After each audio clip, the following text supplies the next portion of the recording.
Akar orang benar. Bagian 7 dari 8 bagian. Oleh A. W. Tozer. Dalam dunia yang rusak ini, ada bahaya nyata bahwa orang Kristen yang serius akan bereaksi berlebihan dalam perlawanannya terhadap kejahatan dan menjadi korban penyakit agama, sinisme. Kebutuhan yang terus-menerus untuk melawan tren populer dapat dengan mudah mengembangkan dalam dirinya suatu kebiasaan buruk, yaitu mencari-cari kesalahan dan mengubahnya menjadi seseorang yang suka mengkritik urusan orang lain tanpa kemurahan hati dan tanpa cinta.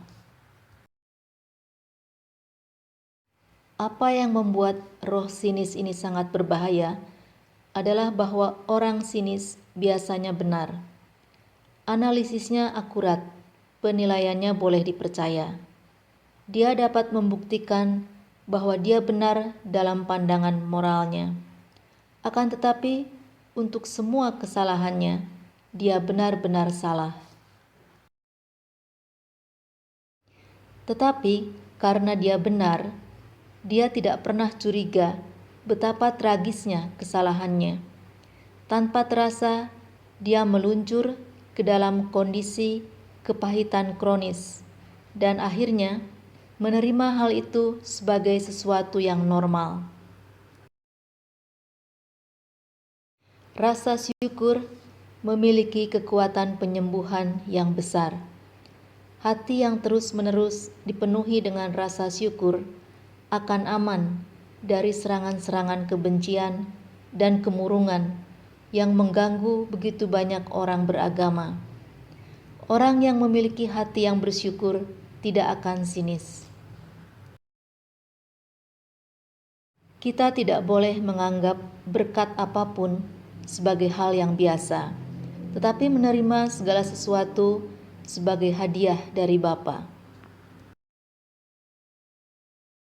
Jika suatu agama berpusat pada perbuatan-perbuatan lahiriah, maka agama itu bisa dihancurkan dengan hukum yang melarang perbuatan itu. Tetapi bagaimana hukum atau penjara atau siksaan atau perampasan dapat mencegah orang-orang untuk menyembah Allah dalam roh dan kebenaran? Biarkan seseorang membulatkan tekadnya untuk melakukan kehendak Tuhan, dan dia langsung bebas. Tidak ada yang bisa menghalangi dia. Jika kita merasa kesal dengan rintangan-rintangan di luar kita, pasti kita adalah korban dari keinginan diri kita sendiri. Tidak ada yang bisa menghalangi hati yang berserah penuh dan dengan tenang percaya kepada Tuhan, karena tidak ada yang bisa menghalangi Tuhan. Apakah kita memahaminya atau tidak, kita akan mengalami sejumlah penderitaan. Karena penderitaan adalah bagian nyata dari kehidupan manusia. Kristus sendiri mengambil bagian dalam penderitaan dan belajar ketaatan dari hal-hal yang dideritanya. Kita harus waspada agar tidak kehilangan berkat yang mungkin dibawa oleh penderitaan tersebut.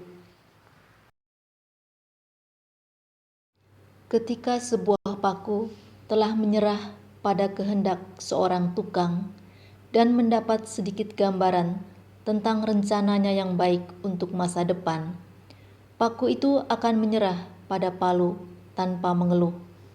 Biarkan paku itu menerima kehendak tuannya dan tidak mencoba mendikte kapan atau bagaimana rencana itu akan terlaksana. Kita cenderung menganggap kekristenan sebagai sistem yang tidak menyakitkan dan menganggap keselamatan sebagai pembebasan dari hal-hal yang tidak menyenangkan. Terkadang, apa yang terlihat seperti sebuah kekalahan, kemudian akan terlihat sebagai sebuah kemenangan yang positif.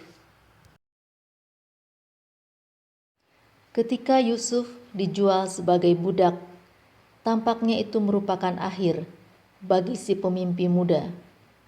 Bertahun-tahun kemudian, ketika jalan-jalan Tuhan yang dalam terungkap, dia dapat berkata kepada saudara-saudaranya yang sekarang bertobat, "Memang kamu telah mereka-rekakan yang jahat terhadap aku, tetapi Allah telah mereka-rekakannya untuk kebaikan, dengan maksud melakukan seperti yang terjadi sekarang ini, yakni memelihara hidup suatu bangsa yang besar." Kejadian 50 ayat 20.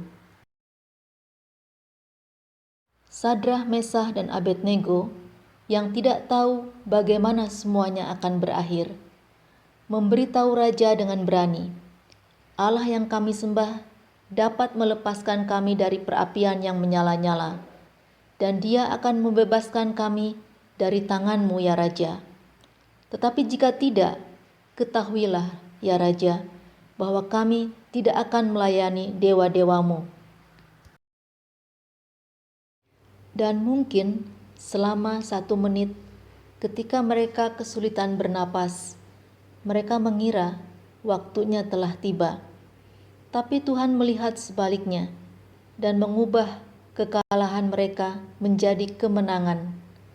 Umat Allah itu terpelihara utuh, tanpa bau api pada mereka. Yesus adalah seorang yang idealis dan memiliki visi. Dia tahu kekalahannya yang nyata akan menghasilkan kemuliaan universal bagi umat manusia.